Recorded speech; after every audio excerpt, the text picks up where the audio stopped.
Internal power to enable. Enabled. External power to disable. Disabled. Primary weapons to enable. Enabled. Secondary weapons to enable and prime. Primed. Astrogation systems to enable. Enabled. Life support to enable. Electric shields to enable and prime. Targeted systems to enable. Enabled. Alpha device to enable. Enabled. Laser interface to prime. Twin lasers to enable. Gold arms to prime. Dark rifle to enable.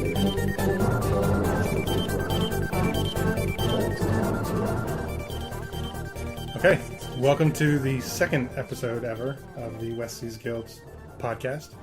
I am your host, Joe, Good Point Joe, or just Joe. And with me today, I have three special guests. Well, two special guests and one regular guest. That's me. So today we have Nick, Jaim, and Brandon all with us. Let's go ahead and say hi, everybody. With utter chaos. Nobody wait for anybody else to talk. Hi everybody. Oh, yeah. Hello. Awesome. So once again, thanks everybody for being on the show. We are excited to talk about the West Seas Guild survey, which is a survey that went out a week and a half or 2 weeks ago, that we wanted to try to get some information and maybe try to improve some things about the West Seas Guild and see what people think about different aspects, and whatever we need to do to go forward to make this thing as much fun as it can be for all of us. So we'll just jump right on in. I won't ask you guys for your specific responses to things, probably because you don't remember them. But we'll start out with the most basic stuff that we asked, which is just the ratings. So we asked people to rate their overall experience, rate the quality of DMs, rate the quality of players, rate the quality of adventures, and rate the quality of role play. The overall experience, everybody was at least 7, and most of it was 7 or 8, a couple 9 and 10. Do you want to say That was something? good. Yeah. That was good. It was nice to see that everybody is, for the most part, having a good time. Or they're just lying to us. Yeah, I mean, they know that I'm looking at it, and they probably think that I can, hack my way into knowing who said what. And Wait, you can? No. Can I change my answers? No. Your 10 is recorded. I'm sorry. Damn. Quality of DMs, mostly 8s, with the range being from 6 to 9. Quality of players is also mostly 8s, but the range being wider from 5 to 10. The quality of adventures, again, mostly 8s, ranging from 6 to 9. Nick, did you have any feedback on any of those individual numbers? Yes. Well, just to start things off, I think that I was somewhere in that 8 range. There's probably a lot of those 8s. I think a lot of people are like, it's almost like it's almost like 5 was 0 and 10 was 10, and people are always going to fall in the middle. Yeah. But I was, not shocked that it seemed like people were a little bit more down on the players than they are the DMs, just because obviously the DMs are the people with the most experience, and some players are been flighty or whatever, so that's not that much of a shock. And as far as like the actual quality of the vendors, that's again due to the quality of the DMs. Usually, I think they're very, very, very good. So, yeah, I was not shocked that everything was so high. I was shocked that overall, just like nobody was like, usually there's a couple people that like naysay a little bit. So I assume there'd be a couple low ratings on overall quality of experience or whatever. But yeah, hey, what do you know? Everything's good. Yeah, I think that a lot of people not change anything. Yeah, no changes. Good night, everybody. Thanks for. No, I think generally, if people aren't, if they weren't having a good time, they would have left. Like we had that long lull where there were no games, and if people weren't excited about the group that they're playing with and the DMs and the adventures, they probably just decided, hey, I'm out of here. I don't need to stick around in this community that's dead and is also not something I enjoy. So I think the people who stuck around mostly are people who like the games, like the people. So it kind of makes sense that it's good. But we've been active recently and it's still good. So that's positive. Jaim, any takeaway from those ratings? Well, hello everyone. Thank you, Joe, for having me. You're welcome. And unfortunately, you took kind of my main point where, the numbers show that at least folks are happy to be here for the most part. But yeah, for the folks who either weren't having such a great time, left during that down the lull that we had, and weren't around to answer this survey. So they can go to hell. Screw them. They probably won't be listening, And that's why they're still around. And then the last big question here was the quality of roleplay, and the way I phrased it probably doesn't capture the whole picture. But the way I phrased it was, how would you rate the quality of roleplay in Westies Guild, both in and out of game? And we have a wide range. The most common answer was 5. We had some 6s and 7s. We had 1 9. We had 1 10. We had 1 4.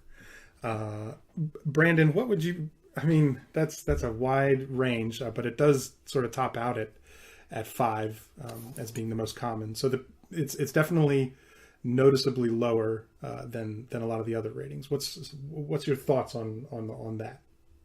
I think the question is probably, you can interpret it several ways. So, I mean, the roleplay in-game and out-of-game are kind of two separate things, It feels like. And also, if you are answering how much roleplay there is out-of-game, then definitely very low.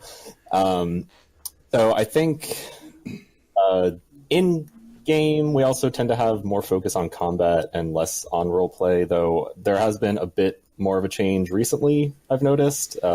People have been getting more into character, and games have been less just combat. So I don't know. I think we're on an upward trend, but recent history probably not very good. Yeah, I kind of agree with him. I do think that me and Joe have talked about this, where in game a lot of it is like, as far as there's like little ways you can roleplay too. Like, I know a lot of people will just say mechanic like, oh, I attack with this, instead of being like a little bit more flavorful. Now, there are some people who do a lot better job of that. Brandon's one of them, I know. Jaim as well. I think myself, I'm one of the the culprits of being less flavorful, and been trying to work on it, just to add a little bit more spice to even just combat or whatever, just because you can even make combat a little bit more RP like. And then out of game, I think it is great when it happens. Everything we've been doing out of game is great. When it was very heavy, it was very good, and when it's light, it's very good, just less of it.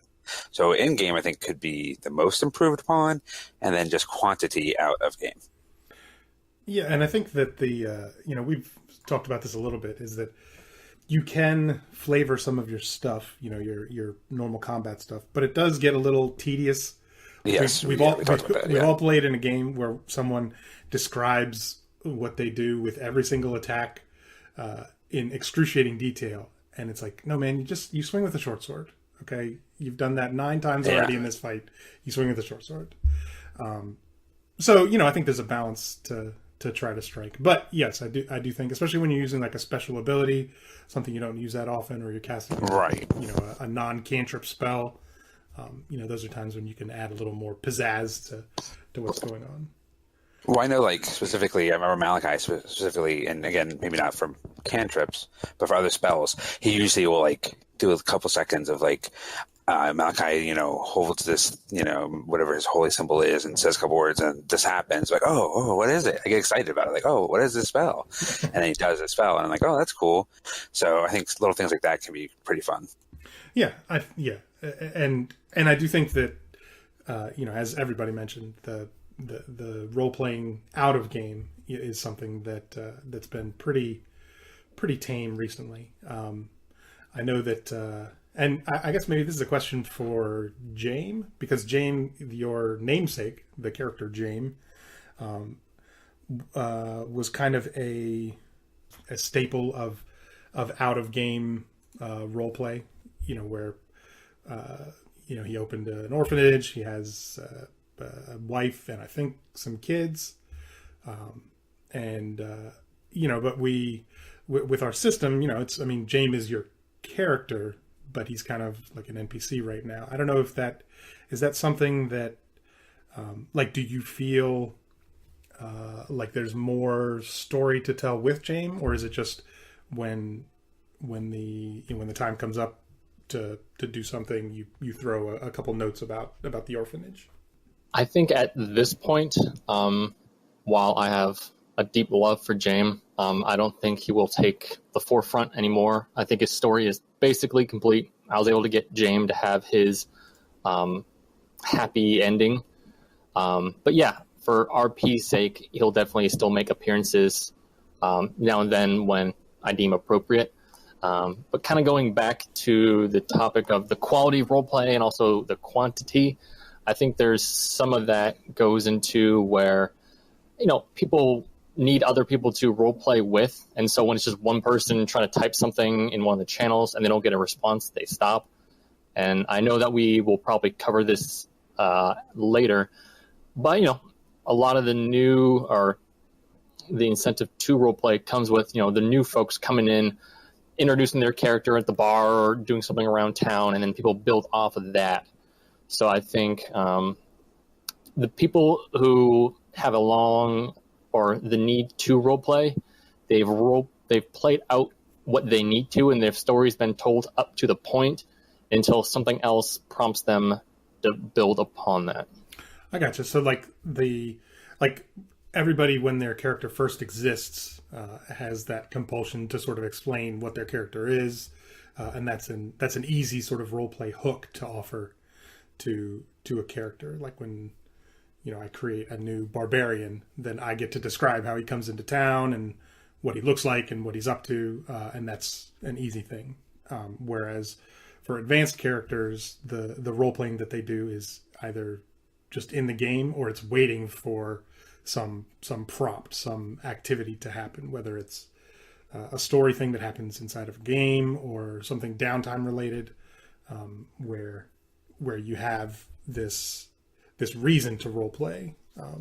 And I definitely hear what you're saying as far as as having somebody else to role play with. I know that a couple of times, like Malachi and Glaylan have they've messaged me and said, hey, I'd like to role play around this particular setting, this scene. Do you want to jump in it with me? And I think that helps, to drive it, but that's somebody has to be the person to go out and say, hey, play with me.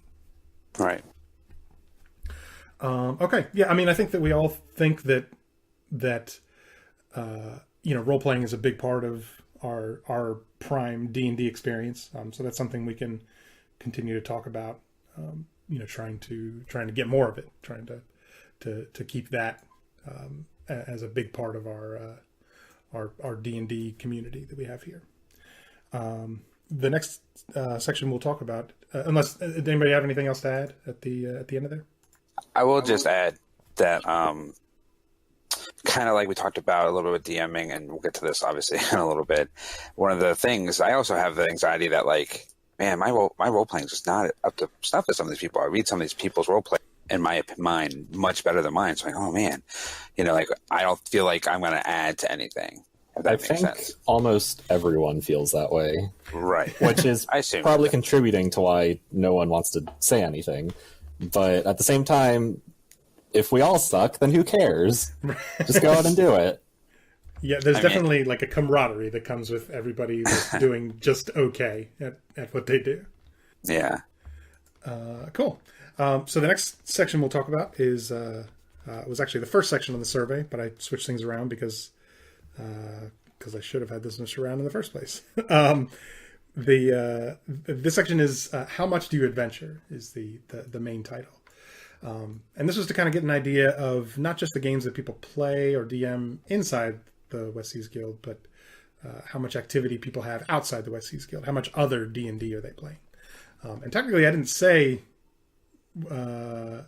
D&D games. I just said games. So hopefully people didn't interpret it as how much they play Counter-Strike or something. We did say adventure, so it might make sense. Yeah, right. I mean, hopefully people got the gist. So the first question was, how many Westies Guild games do you estimate that you play in each month on average? And the range was anywhere from 0 to 4. There wasn't really a big peak. The highest answer was 3, with 3 people saying that, but there were several 2s, along with one of those 2 answers was a 0, that people play in 0 games. We also have, how many non-Westies Guild games do you estimate that you play in on each month? And this ranged widely, anywhere from 0 to 10. Someone says that they play 10 non-Westies Guild games each month. I mean, it's definitely somebody who's in some other community, I would think, because that's so many games to play. But we had a couple people who said 8. Several people said 4. Only one person said 0. So if and I think that the 0 is probably not the same as one of the 2 people who said 0 on the first one. Because if they're not playing any D&D games here and they're not playing any D&D games anywhere else, I don't know, what are you doing? Agreed. Like, what's up? They could just like the company. I guess that's true. Maybe they were the person who gave the 10 to the roleplay. Maybe. Is there any? I don't know that there's a whole lot you can glean from those 2 numbers, but does anybody have any? I guess to do my job of moderating a little bit, we'll ask specifically Brandon. Is there any anything that you take away from those numbers? I think not really. Just people are playing D&D or related tabletop games. I think the next 2 questions really go hand in hand with this. Excellent. So we'll jump right into that. The next 2 questions have to do with how often people DM, how often people run games. And so the question was, how many Westies Guild, how many non-Westies Guild games do you run? And the numbers were fairly low. One person said -3. So I don't know. They ruined 3 games. Yeah, ruined. A month. That was not me, by the way. But yeah. I'm surprised someone joined me in there. A couple people joined me in there 0.5. I put 0.5, and at least 2 other people did. Yeah, they written differently. So in our chart, they didn't come through exactly the same. But we're smart enough to put those 2 together. But yeah, I don't know, 0.5 versus 0. 0.5. Yeah. But the largest response was 0 games that people run, and then 3 people said that they run half a game a month. So, a game every 2 months is how that works out math wise. But yeah, so 7 people who are running a total of 3 games over the course of 2 months. Don't forget that -3 guy. Right. So he's canceling out those 3 games. So there's no games for the bottom group. And then related, how many non-Westies Guild games do you estimate that you run? 4 people also said 0 here. So it's the same number of people who said 0 in the Westies Guild, how many games they run. And then we have some people who have 1, 3, 4, and 5. As far as how many games outside of our community do they run. So Brandon, since you said that there's information to get here, let's start with you. What do you have to say? Yeah, so it shows that there are a few people around here who are not pulling their own weight, though it's up to them if they want to run games or not. So 4 people, or like 8 people who run less than 1 game. And then there's a bunch of people who just aren't playing in games. And something later on, we have the feedback is we want more games, because ideally, everyone for every game I run, I should be able to play in 3 games, since every game I run can have 3 or more players. Right. So there's definitely kind of a disparity here. On top of that, we have some people who are running plenty of non-Westies Guild games, and you'd have to look at the individual responses, but the question is, are they running for other people and not us? And why is that? Right, exactly. Yeah, so and that's something, that we talked about this a little bit, but that was one of the main questions of this whole survey, was to try and get information on how we can have more games being run, because we all want to play. We all enjoy running games, but in order to have the community really thrive, it's important that the people who run games don't feel like they're stuck running games if they want to play D&D. You want it to be, you want everybody to feel like they have the opportunity to play and run games. So yeah, I'm definitely with you. I know that we'll get into more of the reasons why as we advance through our results here. So I was looking through my own post history for the West Cities Guild. I know my answer to how many games I do each month. 0. I was able to track down the last game I ran was 4 months ago, and that was an RP heavy game, which I know kind of part of the request is, some people, or obviously some of the more recent games have been combat heavy. And so I like to think that folks kind of like the ability to expand on their actual character interactions. And I know we'll touch base on why these numbers are the way they are a little bit later. But if it helps, let me read something. Roll20.net, thank you. Your subscription has been successfully processed. So I will be hopefully running more games soon. Nice. You heard it here first. Welcome back to the subscription. Huzzah! Sorry, I'm obligated to say that once a podcast. I did it first one, and now I did it in this one. Thank God it's out of the way. Mm-hmm. Well, cool. Yeah, we definitely look forward to anybody who wants to run more games than they're running and starts to do that. I think that's the whole goal. And Jaim, I know you ran games fairly consistently a while back, so I know we're all looking forward to more of that. Thank you. For anyone kind of thinking the same, I know I've expressed this opinion before, but when I was really into D&D, time-wise, the $5 a month per entertainment value I got out of it was well worth it. Yeah, right. Yeah, it's for sure. It's definitely, as long as you're getting a lot out of it. And I think also once you've subscribed, like you do have like some of that like guilt where it's like, oh, I'm paying this money. It's like the gym. Like if you pay the money for the gym, you feel like, well, I better go to the gym, which is why I don't pay money for a gym. Okay, so we'll get into some of the more specific questions here. So the next section we'll talk about is specifically about dungeon mastering, and it's the first question is, I think, the main question of this whole survey. And the question is, in thinking about your activity in DMing games for the West Seas Guild. So this is narrowing it down just to the experience that people have here. What are your barriers to running more games than you do currently?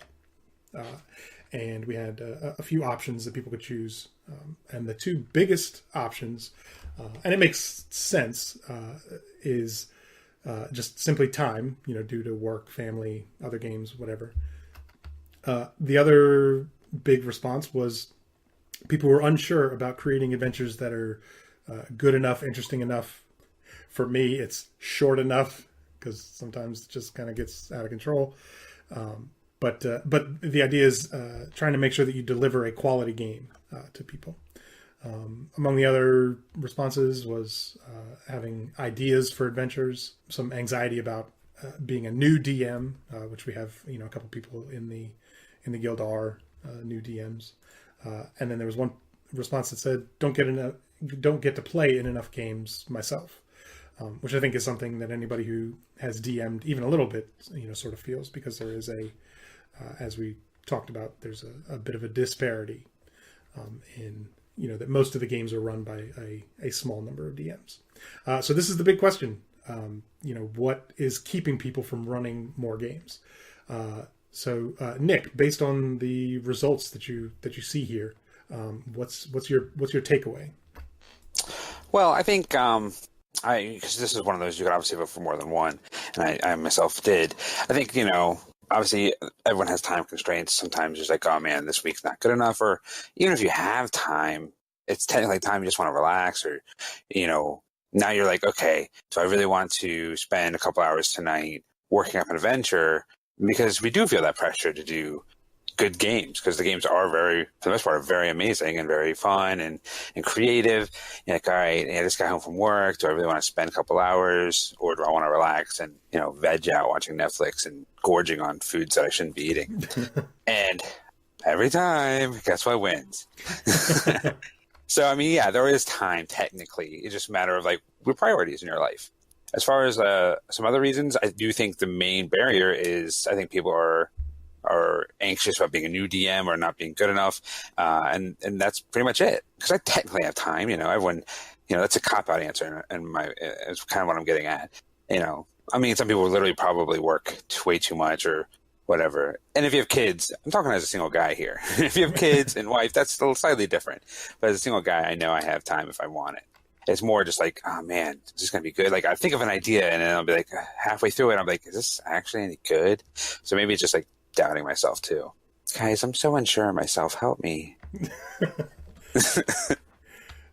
Brandon, what are you? What's your takeaway from the responses that people have as someone who runs a lot of games? Yeah, so obviously time is always going to be the biggest factor for everyone, as Nick thoroughly described. But Thanks. Again, second highest response is just people not having ideas, probably not having time to make ideas. I know one issue I have is I want something high quality, and then it takes me like 3 nights of just thinking about things and preparing D&D to make something that I think is good enough. And that's a huge time commitment because I have other things I want to do, including other hobbies.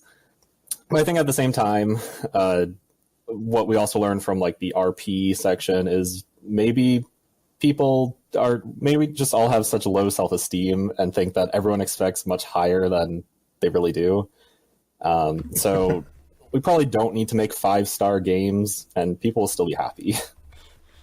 So while we do want perfection, I'm sure an okay game is good enough for most people here. Yeah, as long as you get to play. If I just make some combat-heavy game, you're going to be okay with it, Brandon? Well, I mean, it's better than no game at all. I agree with that. I figured I'm next. And just like as the others already brought up, time commitment where I got a new job, new place, so there's a big downtime that I basically had to take away. And then Brandon touched on new hobbies where I'm trying to, not sit around as much. But then I also found myself thinking on what kind of games I used to run, that I was big on spectacle, where, I had like a mega dungeon that ended up being like 8 hours, goblinoids digging a tunnel underneath any port for an invasion, a sea invasion, stuff like that. So like when trying to put ideas together for games I want to run, it's like, I have to keep doing this, and then it's like, I'll spend 2 to 3 days trying to put that all together.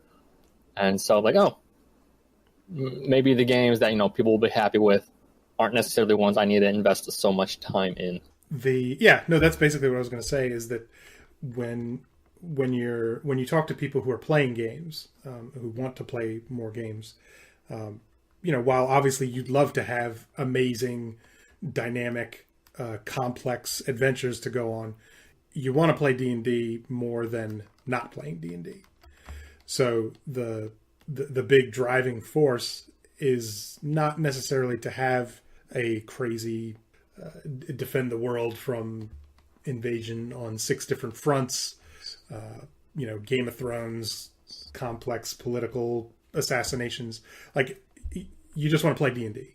You want to have some problems in front of you that your character can come up with interesting ways to try to tackle. Something I've also kind of noticed in more of the recent games, especially Malachi's games and his crazy Pirate Cove shifty place. Yeah. If you just give the characters a playground, they'll just make their own shenanigans. So like, you don't even have to make a game. Just throw some players in a weird place and have a mystery, right, and they'll just figure out something to fill up the 4 hours. They'll find a way to have someone. Or we can be like some other places where it's a bunch of travel time, random encounters to a very simplistic plot point where you return under travel time and random encounters.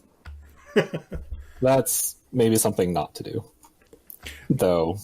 Oh, guys, well, I gotta scrap my next idea for the game. So again, if we have like a game like that, sure, but as long as it's not every game, Right. And I think, again, it's better to have that game than no game. as long as you have a good DM running it.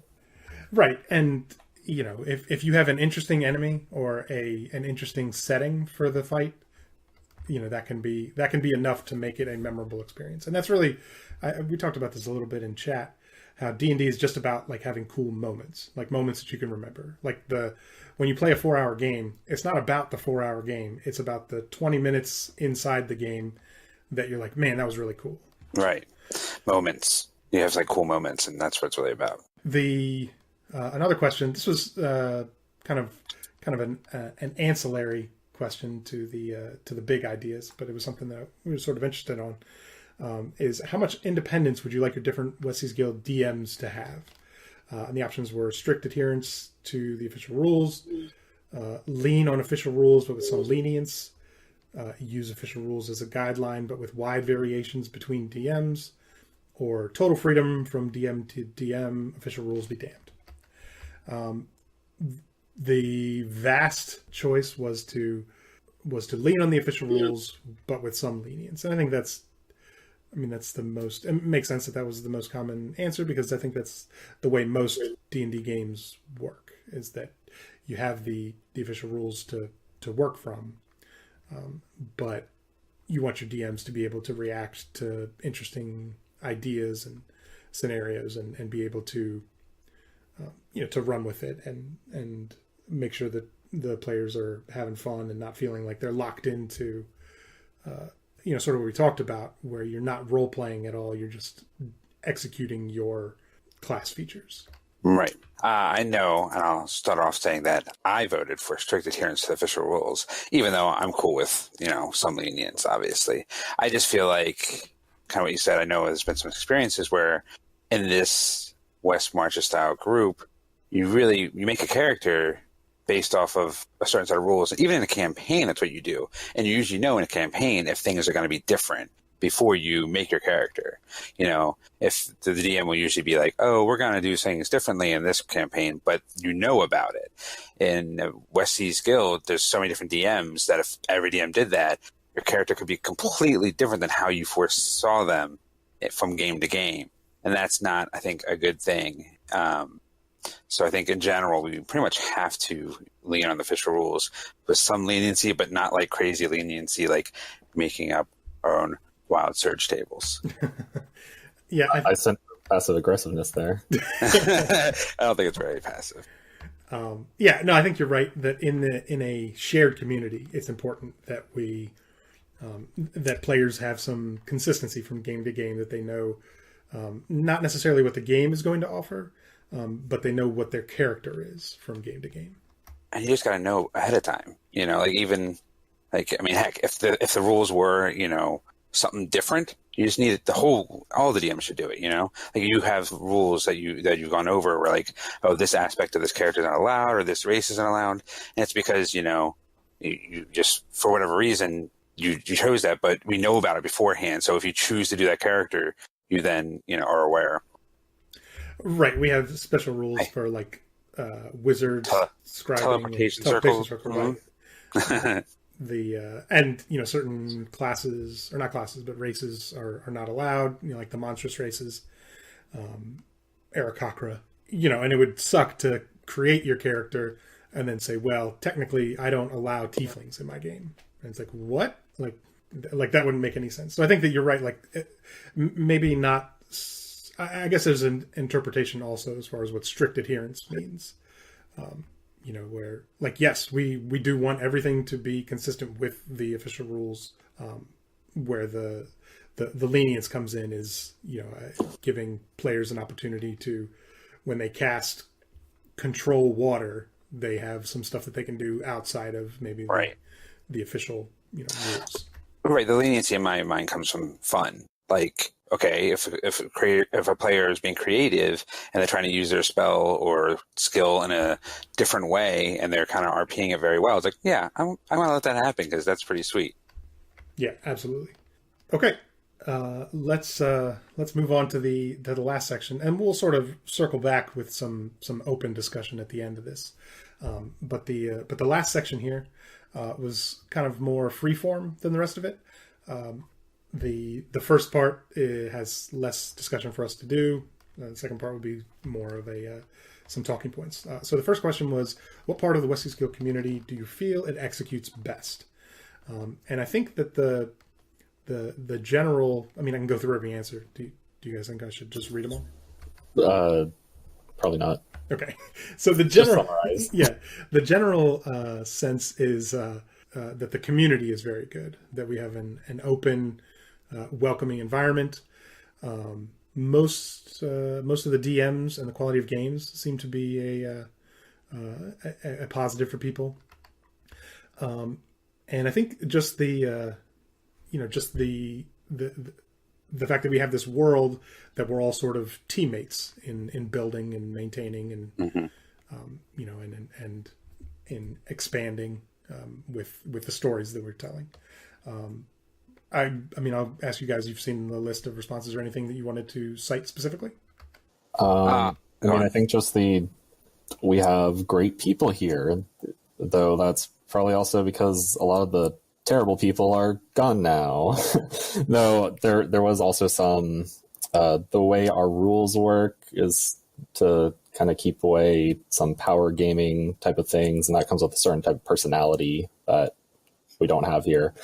But I think, I mean, there are some people who can annoy others that we have around, but overall, I think everyone's a good person. They're not shitheads.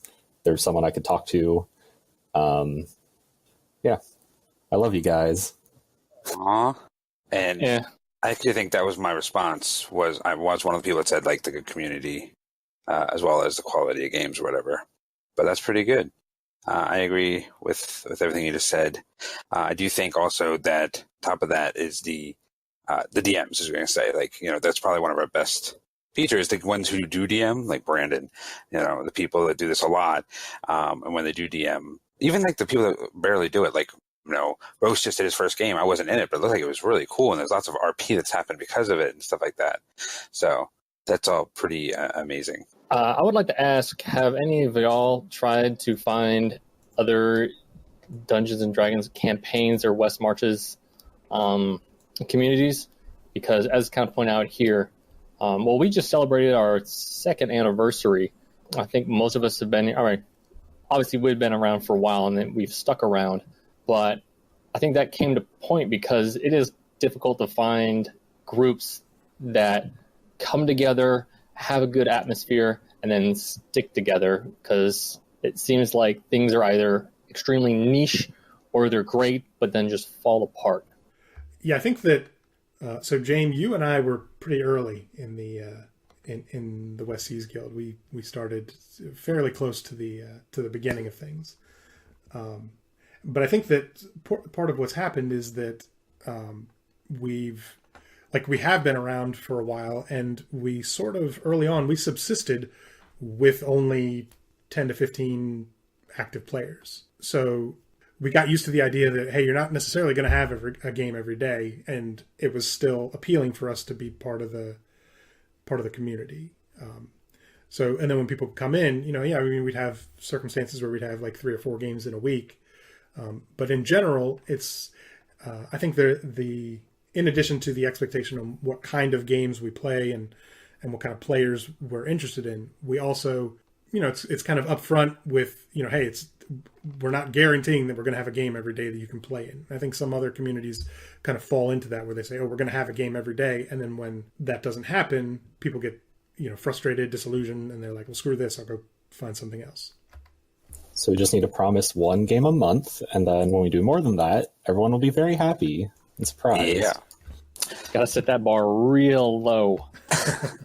I would like to also add that the reason like some of these other phases have folded is because, maybe the person who's kind of controlling it the most, kind of like for whatever reason, whether it be work, family, or just disinterest, decides to leave, and then that group just folds. So I would like to say thank you to Joe, because without you doing a lot of the behind the scenes work and keeping everything together, this group may have folded. So I want to point out that thanks. like you said that last time. Yeah, fun story. If you go all the way back to the Guild Hall and just like scroll all the way back to 2016, the original purveyor just said, "Hey guys, we're going to be closing," until a bunch of DMs were like, "Wait, what?" and pulled it together. Yeah, that did sort of happen. I mean, I don't know. I'm going to point out that I'm not paying Nick to say things about me every week. He just does this. And he actually probably does it to make me feel awkward because he knows that I hate being complimented. But yeah, no, I think that it's not just like if I ran this thing alone, then it would, there's nothing there. So I think that it's basically everybody who runs games contributes to it, to it going well.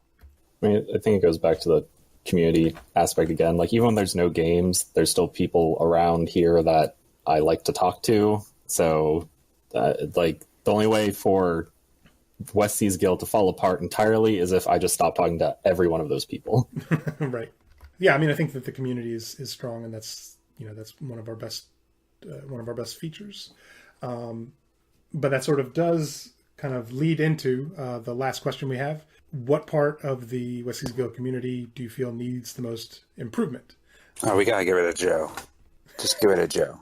Oh, I thought there was every one of these responses just says Joe. Yeah, this was really eye-opening for me when I saw this just a clamor for my removal. So I get, I'll do what I can, but I don't think so. Hashtag depose Joe. Get that trending Twitter. Hashtag depose Joe. Japose.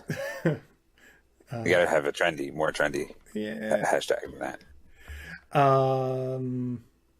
I'd like to point out none of these actually say that. So, but what I was going to say is that one of the big notes here, or one of the ones that I was sort of drawn to the most was where someone said that one of the things that needs improvement is recruiting new DMs and players. And part of that, DMs is, that we want more games. But, just naturally over time, any community is going to lose people. People are going to change their priorities in life.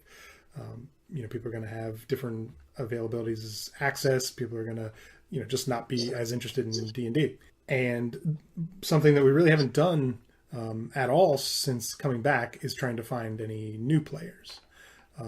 Right. So, and with how strong our internal community feel is, I wonder if that maybe makes us hesitant to go out and try and bring in new people, because we're like, well, I don't want to bring in somebody and have them be a turd and, and disrupt things. I don't know. What do you guys think? I mean, like, as far as like recruiting, is that something that you think we should do? We did like a mini recruitment not too long ago, but then that was like immediately before the 6 months of no activity. So possibly bad timing, but also it just seems like we don't have enough people willing to run games consistently to really sustain, 10 to 30 new people just popping in out of nowhere. Yeah. I was curious about this because I know we usually, when new players do come, we don't want them to be DMs right away because obviously you have to kind of learn what it's like. Mm-hmm. But is there any way we could try to recruit people who, like, hey, we're looking for people who are DMs? Like, I guess if we did any kind of recruitment, be like, don't recruit players. Be like, recruit, DMs who want to play, obviously, because, and there's a lot of DMs out there that want to play. And just say, hey, we're definitely interested in people who want to be DMs as well, if not right away, like, I don't know how to word it, obviously better than I just did. But like, if you're doing any kind of recruitment, make sure it's not just players. It's like, make sure we want them to know, like, hey, listen, we want your DM as well. Get into the group vibe, and then, yeah, sure, have at it. I don't think that we're scaring DMs away, I don't think. I think you're talking about like trying to appeal less to just regular players. Playing. Yeah, right. Correct. Yeah, so like, but if you say that in there, if you somehow put that in your recruitment note that like, hey, we want people who are seasoned DMs or have DM'd before or are interested in DMing, because like that might not scare away, but like let people know like, oh yeah, we want people who can do both. Because yeah, our players that just play and have never DM'd, there's a lot of great players and we like them, but it'd be great if they also did DM. That is true. I definitely agree that, we want more games. Like that's the big factor here, of what we want to happen. We want there to be more people running games. We want people to have more game options. I think that, well, let me ask you guys this, and I'm going to ask you each for this as much as you remember. And we'll start with Nick. When you first joined this community, how much did you play? Like how quickly did you find yourself immersed in the group? So after I joined, I mean, when I first joined, right? I pretty much signed up for any game I could. I didn't play that much D&D before, like that often. It was maybe once a month at most. This really crappy DM we had. Oh wait, it was Joe. Sorry. Why did so I don't know. Like I think I play. I think. Oh yeah, I signed up for like a lot of games. Just kind of like again, I'm single. I have a lot of free time, so I signed up for a lot of games, and I'd play a lot. I had never DM'd before, so I didn't DM right away. It took me a long time before I felt comfortable, and even then, I didn't really feel that comfortable. Okay, Brandon, what was as far as your first couple weeks or first month or so of your time in the West Seas Guild? Do you remember how often you played? If you ran games right away? I mean, I'm sure you didn't because that was our policy. But how quickly were you immersed in the community? So I joined in the big old wave of June 2017. What for me, I was in a campaign that had ended a few months before, and then I was running 2 campaigns a week, and I was just getting tired of running games, and I wanted to play. So I was like, okay, let me just search Reddit, LFG, and see if I can find something. So you posted just in time. So there were a lot of new players at that time, so there were a lot of low-level games that were popping up. I think there were like 3 games per week or something, and I was like craving that D&D itch. I don't think that's the right phrase. Craving that itch. I mixed like 2 phrases together, but anyway. Yeah, so there were at least 3 games per week, and I was probably signing up for like 1 or 2 at minimum. So definitely fulfilled that need. And I got to meet a lot of the people who are still around, like Steve and Veros and Draven, Kelkin. It's probably a bunch of others, as well as some of the DMs at the time. So it was definitely a lot of games. But it did get to a point where I don't know if it was there. I felt like the games were dying down, or if I just wanted to DM more for some insane reason. I joined the group so I wouldn't have to DM, and then I flipped. So then I did start running games after like a month or so. You craved that DM XP. You really needed it. I mean, maybe that was why. I don't know. Okay, and Jaim, what was your? I mean, you were here before I was. What was your? Do you remember how many games you were able to play in early on, and how invested in the community you were? Oh boy, you're gonna get me rolling on a story. But no, I went to our subreddit and went all the way back to the beginning to see what my first game was and where it kind of landed.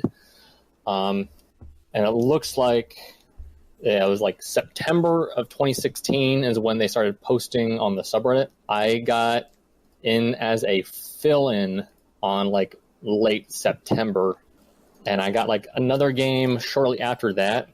So, but yeah, as was brought up before, kind of early on, like almost everyone was very low level. So the games that were being ran, people could there was no people weren't being leveled out or too low level. In my case, though, I do recall missing out on several games I wanted to attend because these games are posted in Eastern Standard Time, and because I'm West Coast, I would not be available to actually play in those games. So the availability of games or the postings of games were fairly regular or high. I just myself could not attend every single one. But yeah, I want to say kind of from there was some like changing of DMs. So some of the early ones left and some other ones came in. And then from there, I recall we kind of had a solid core. Well, I mean, we'll touch base on why I started or why I joined or my impetus. But I want to say kind of as it went on, folks got more higher levels. It started splitting people where the games available were kind of tuned towards one or two different groups of players. And so then people were waiting longer and longer for games that they could join and were there and were level appropriate for themselves. And then we've kind of bounced up and down between active and not so active. Yeah, that's something I didn't really think about early on, where everybody was level 3 because that's where everybody started. And you weren't going to level up that fast. So when you made a game, it was available for everybody. And when you wanted to play in a game, any game that got posted was your level because every game was those low levels. So it sounds like each of us, and I sort of came in shortly after Jaim did, but it sounds like each of us, when we first joined, we did have that large variety of games that we could jump into and just play 1, 2, 3 times a week if we had the time. So I, in talk, because that's what I was sort of trying to gauge, because you guys are pretty active, generally pretty active members of the guild when the guild is active. And I'm just trying to think, is that like if we were to recruit, sort of what Brandon mentioned, like if we recruit and there's no games, then people are just going to leave again. Right. I think that's probably the case. So oh, well, I was going to say, no, because obviously it does seem pretty solid that most people feel that in terms of improvement, the activity levels and sidelines, incentive to DM and getting new people in.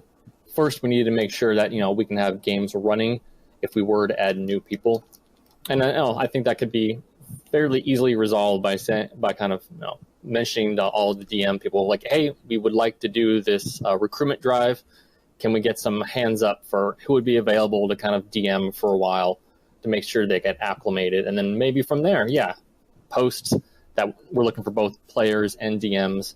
And then so once these new people get acclimated, maybe 1 or 2 of them will raise their hands up as well and start running. Well, that's definitely something we can talk about, like trying to, and maybe even, a lot of the games that we run are fairly last minute. Like someone will make a post, on Sunday for a game that's on Tuesday or Wednesday.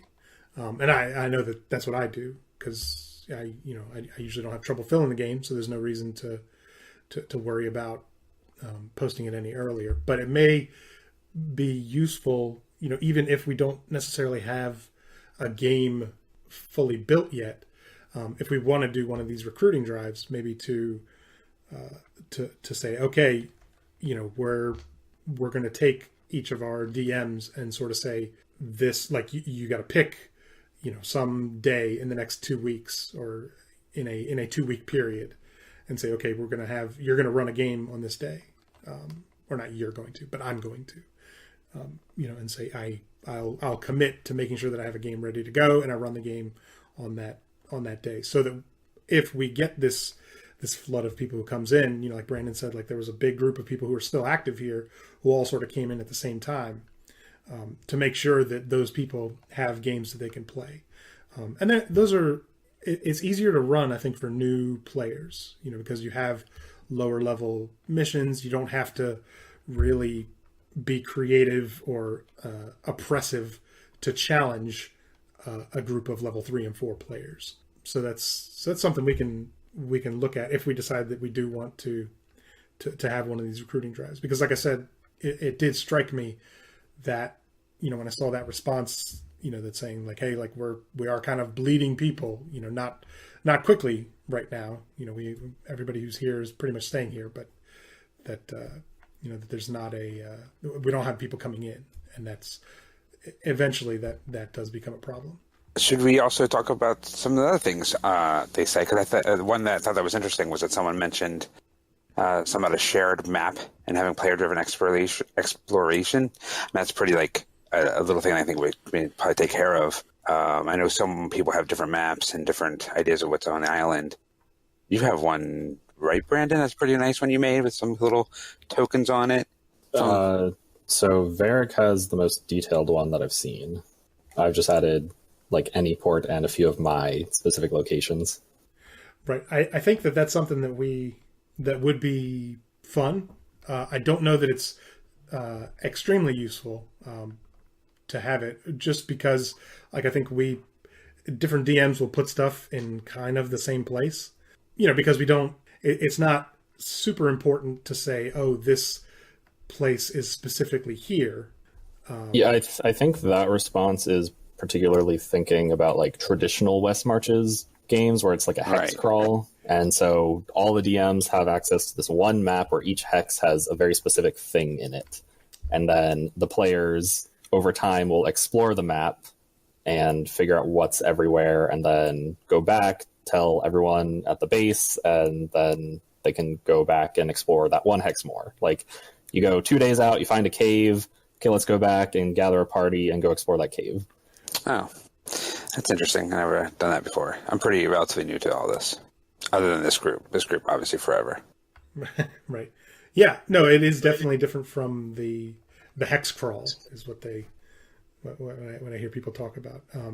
But I think that I think it helps our DMs to not necessarily be beholden to to a pre-generated hex map of this is here, this is here, this is here, where, for example, if somebody wants to run, and I'll just grab one of Brandon's games specifically, if you want to run something that's in a desert tomb, you don't have to say, okay, like the players have to go through these hexes to get there.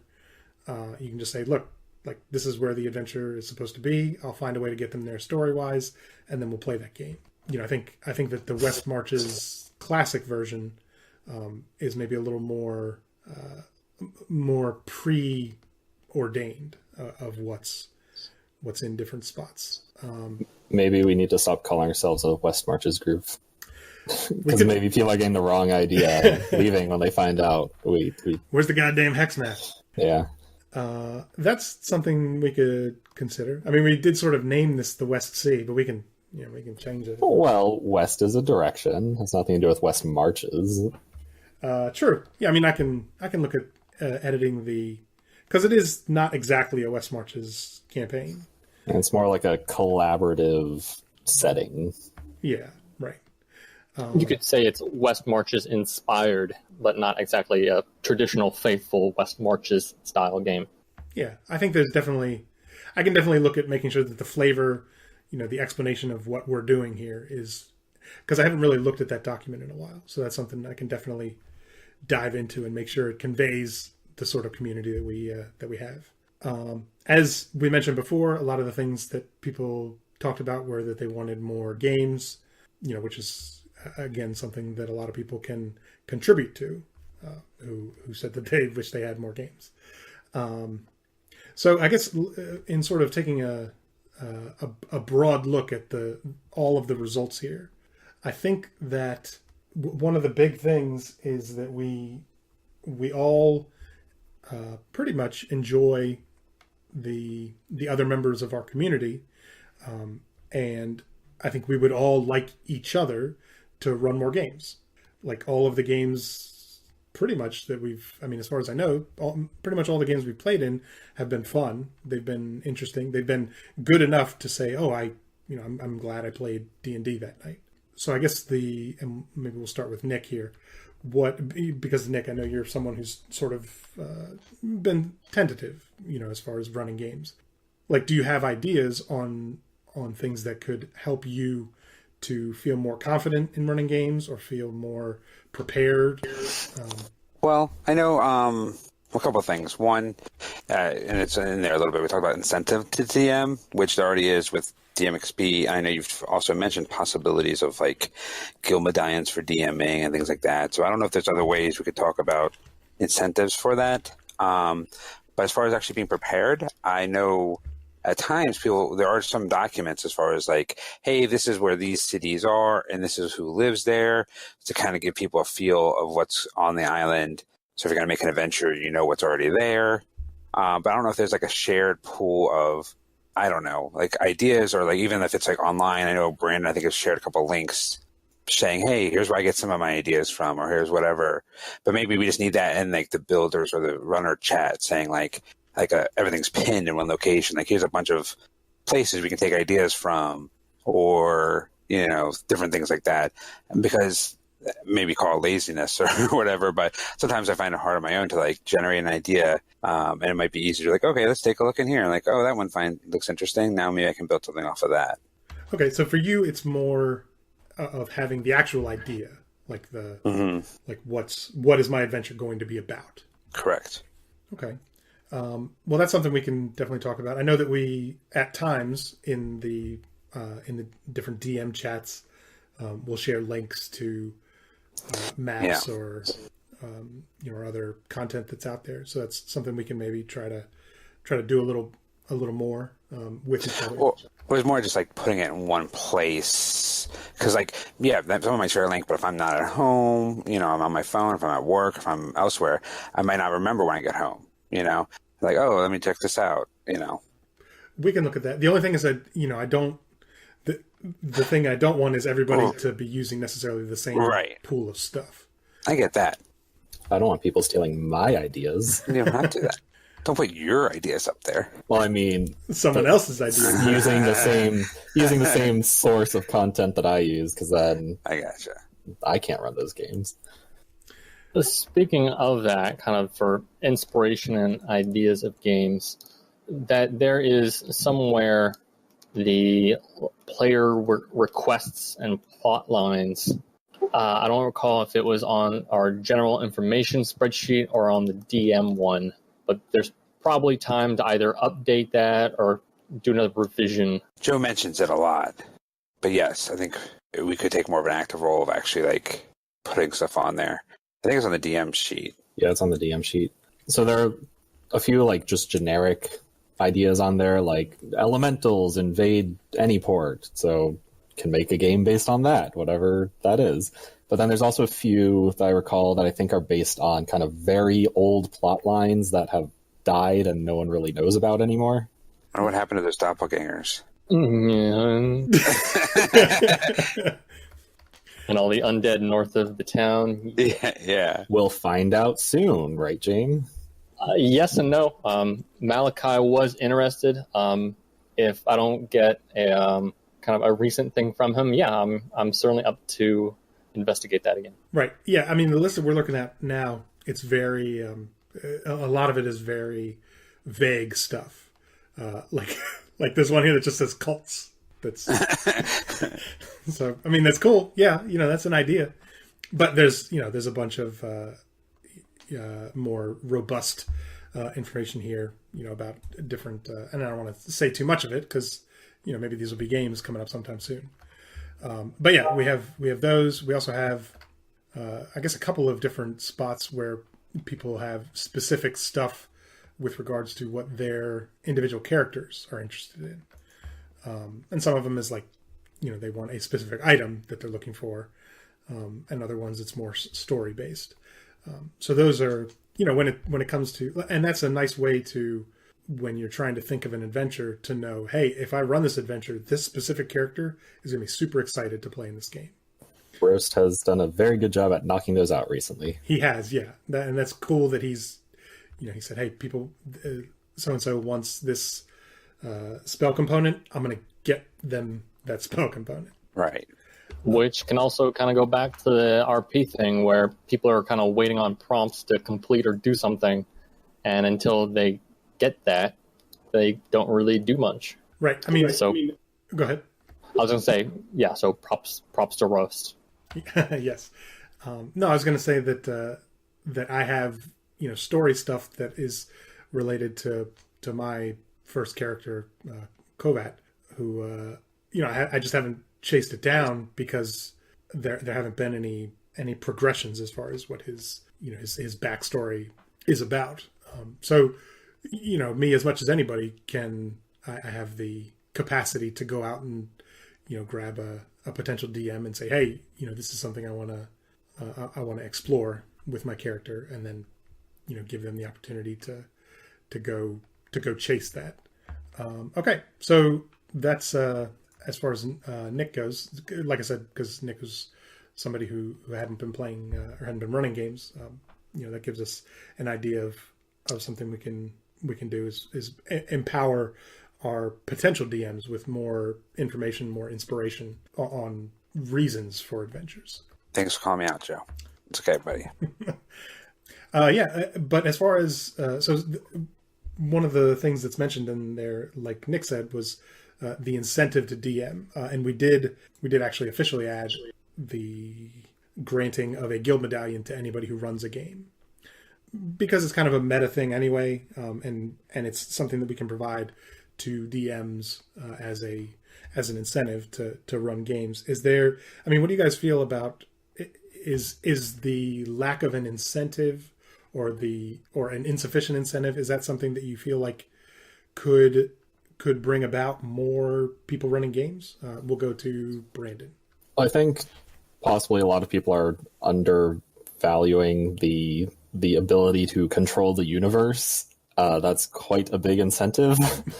So, like, if you have a character and you retire that character, I mean, you can kind of do whatever you want with them. But if you're a DM, you can turn that character into, like, a big boss of the next campaign, or not campaign, but the next mission arc. Or just turn them into this NPC that can do whatever the hell you want, ignore all the rules, because you're a DM. Who cares about rules? Are you telling me to turn Popo evil? If you want, maybe Popo can become, I don't know, the Dragon King of the North. Whatever, I don't know. But beyond that, getting DM XP is really good. I know when we do the double experience months, that really gets me wanting to DM. Mm-hmm. So I don't know if we always had double experience, if that would make me want to DM even more, or if then it would just be like, the norm and not as special, and then double experience would be the special. On top of that, I think there are reasons to DM, though maybe we could add other things. If you have ideas, if you want to DM, but you don't think there's enough incentive, then give us ideas. What do you want? Maybe DMs could have a third character slot. Ooh, wouldn't that be special? Wow, that just blew my mind. Wow, yeah. Until everyone's a DM, and then everyone has 3 characters. But that's the ideal scenario, right? Yeah. At that point, we just make a new level of there's DMs and then there's super DMs. So then people have to be super good DMs to beat that level. There already are. There's runners and there's builders. And elders. Now we need another step. Discord channel is getting pretty full. I don't know if we need to add more stuff. So yeah, I think that I do definitely hear what you're saying as far as I think it's kind of like when something is on sale. Even if the price was like higher than normal, but it's on sale, it's like, oh, that's cool. So like DMXP, when it's doubled, It's like, ooh, it's doubled. So if it was bumped always, it'd be like, well, whatever, that's the normal amount.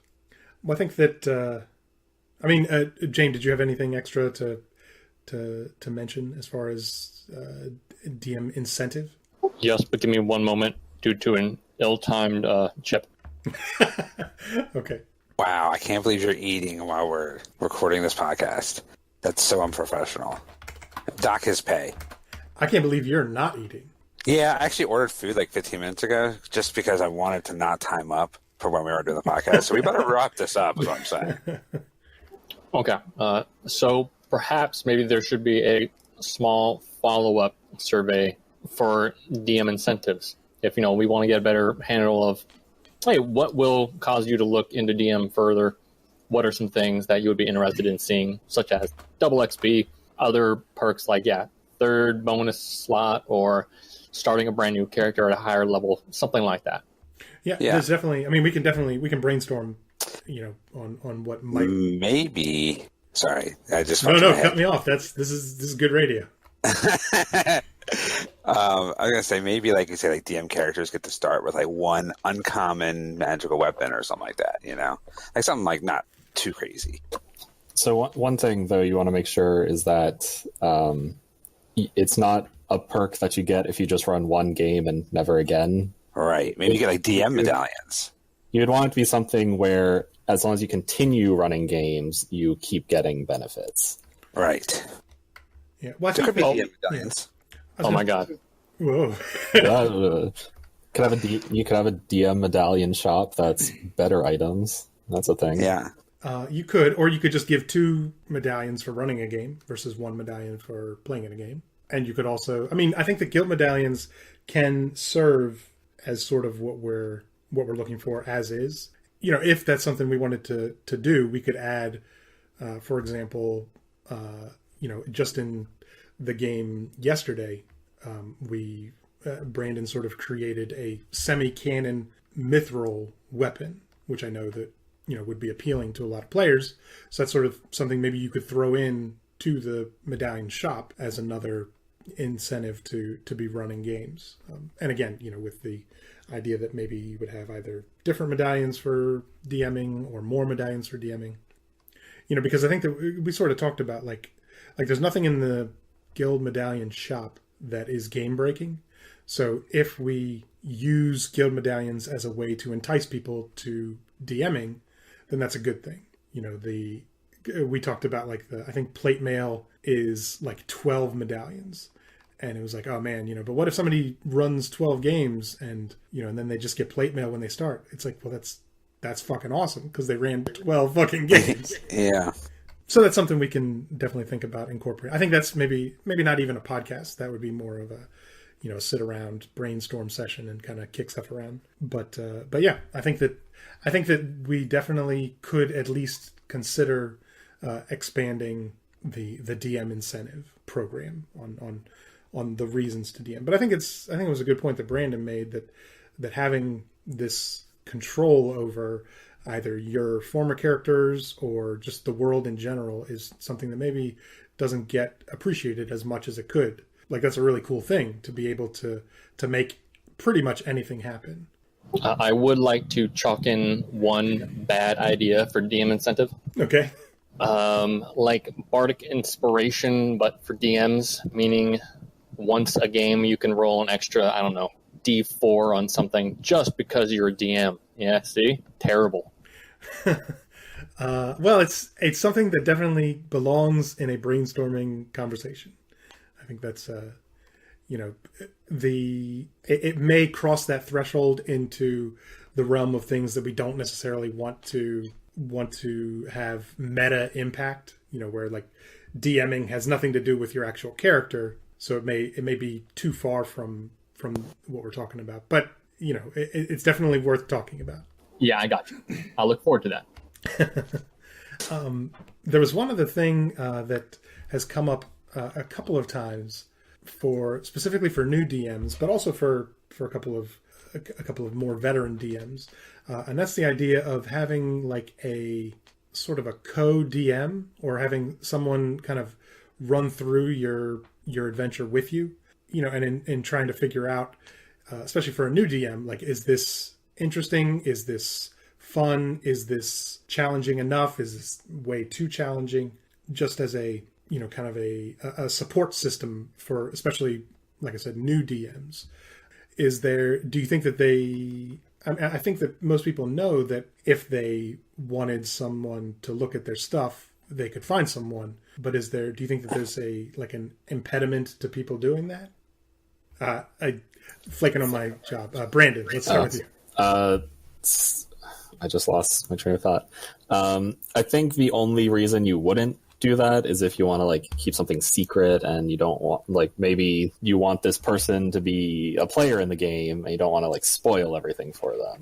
Well, you could do it like you do Loot, where it's like you make the game, set the time, sorry, and then whoever's not in that game, if there's a builder not in that game, just say, hey, can you check this out?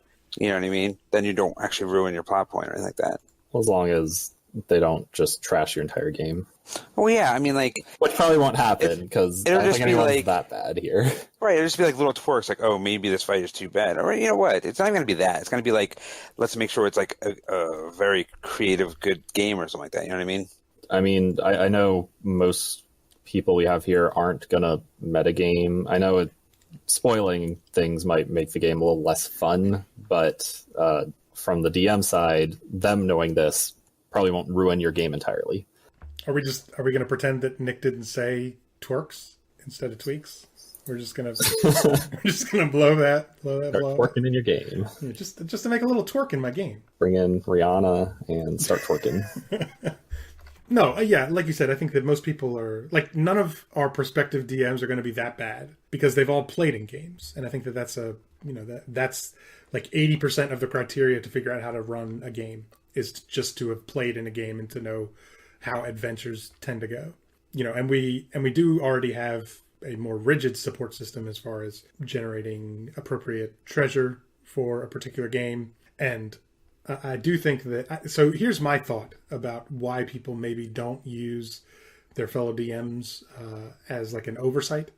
And I think it has to do with just general nervousness about running games. Because once you say, okay, I'm going to post this game and then have people join, and then someone who doesn't join, I can ask to look at it. Once you've done that, you're running the game, unless you decide to completely flake, you're committed at that point. And and the concern there is, if you commit and then you can't get someone to give you the sort of feedback you want, or if someone gives you feedback and you're like, boy, I need to make a lot of changes, or am I going to be done in time? I think that they're like, you're putting in that, that sort of pressure. So, and that could probably be overcome just by, planning further ahead. If you give yourself a week and a half of time, you're going to have time to, to review what you have going on and make sure that any suggestions you're able to adapt to. I just know that I'm very impatient, and whenever I think of a game, I'm like, okay, I'm going to run this right away because this is going to be so fun, and I want to do it now. So I definitely have an issue with posting a game a week in advance just because I want to play it or run it. Yeah, no, that totally makes sense. And like, I usually don't post a game until it's ready, and once it's ready, I'm like, I'm ready to run it now. I don't want to forget the ideas that I had brewing in my head for what this character is going to sound like, or what this puzzle, what the clues for this puzzle are going to be. Because if I wait a week or week and a half, I'm not going to be working on it because it's done. And then I'll come back to it and say, what was this about again? See, I post when it's mostly ready. Like, I usually won't have loot figured out unless there's very specific things. And encounters definitely... Again, unless it's like a very specific encounter that's the whole point of the game, I'll spend some time between posting and actually running just trying to figure out, okay, how can I fill up time and add some more interesting events rather than go from A to B, kill this thing, or whatever task they're given. Yeah, right. Nick, you were going to say something? I was just going to say that I'm kind of with Brandon on that. Not that I'm like so anxious to run, just that I need that deadline, like to finish it up. Like, I'll usually post when I'm halfway through because, like, okay, that makes me finish up my game because, oh shit, I posted it. It better be ready. Yeah, I mean, that's the world. I think we all function better when we know that we want something done by a particular date, and there's some social pressure to get it done by that date. With this circumstance, it's 5 people show up ready to run a game. I am definitely a chronic procrastinator. Yeah. Okay. Well, let's sort of circle around here. This is getting pretty long, and even after I edit it, this is going to be a pretty heavy podcast, I imagine. Are there any other pieces of that needs improvement part that you guys think that we should discuss before closing up shop? Cantaloupe. Yes, we need to improve the cantaloupe. One thing I want to say, maybe not necessarily related to this, is people who are nervous about running games, like, the only way you're going to get better at it is if you run games. So maybe don't start with like a level 16 game where you might just kill off all the guys who have been around for a year. But I mean, just run a very simple low level game where it doesn't have to be like maybe go fight the bandits in the fort, or talk to their leader and try to convince them to stop robbing your grandma. Like, these are just a very simple game. Try running it, and if there are problems, then people will give you feedback, and then that's stuff to improve upon. So if you're just thinking, oh, this game I'm gonna run is terrible, then maybe it will be, but you get better. Yeah, and I think that, I mean, even in the worst possible scenario, if you run a game and you get like an hour and a half in, and you're having a bad time, everybody seems to be upset, nobody in here is going to shit talk you. Like, you say, look guys, like, I'm losing it, or you guys have gone away and I just don't know what to do, because you've gone off of the path that I was trying to plan for. Just tell your players what's going on, and they'll, they want to play D&D, they want to play the adventure that you've put together. They'll do what you ask them to do, and it's very much a cooperative storytelling experience. DMs are not the AI in a video game. DMs are the world, but we're all, there's pressure on DMs to try and create interesting and challenging scenarios, but really it's all about everybody wanting to create, as we talked about, those moments. So as long as you come in with with the idea that I want my players to have fun, they will. I mean, it's just not going to go as bad as you think it could go. Yeah, there's nothing wrong with, say, the game gets completely derailed an hour in, and you say, okay, let's stop here, regroup, and just try to plan another game to figure out what happens. Yeah, or even if you just say, look, I know how I can get them back on track, but I need to create a different encounter. You can tell your players, hey, I need 20 minutes to adapt to this. I didn't expect you guys to go over the waterfall, so now I need to work on that. The players will do it because players want to play. Yeah. James, did you have anything you wanted to throw in here at the end? While you've touched on most things, I would just like to say, yeah, my first games were literally super short games because they were my first forays into DMing. Just start small and simple, build up your confidence and your repertoire, and it does get better. And everyone does have their off days, so even having a bad, mediocre game is normal. Absolutely, yeah. No, I mean, we have very good DMs who will have off days, and the reason that they're not that bad is that we're all still on the same team, so we find ways to make sure they're interesting.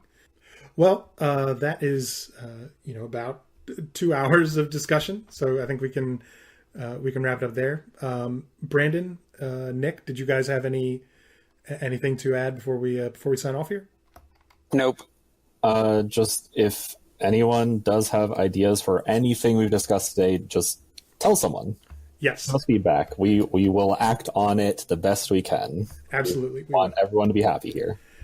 Yeah, and I'll continue to put out feelers for, if you have something your character wants to do, any of your characters want to do, there are DMs who want to run games for you. Some of them might be DMs who haven't played before or who haven't run games before, and they just need that right idea for some interesting little adventure to set them off. So as a player, as a DM, the more you contribute, the more you tell people what you want, the more you get what you want. Well, once again, thanks to you guys for joining me on this podcast adventure. I'll go ahead and edit 80% of it out, and it'll be a 9-minute podcast. But I'll leave in every comment about how it's a 2-hour podcast, so it'll be really just awkward. Mm-hmm. But Jaim, Brandon, Nick, thank you for being on the show. Thanks for having us. Yeah, thanks for caring about our opinions. Well, thank you. All right, so that'll be the end of this episode. Everybody have fun, DM some more games, and we'll talk to you soon.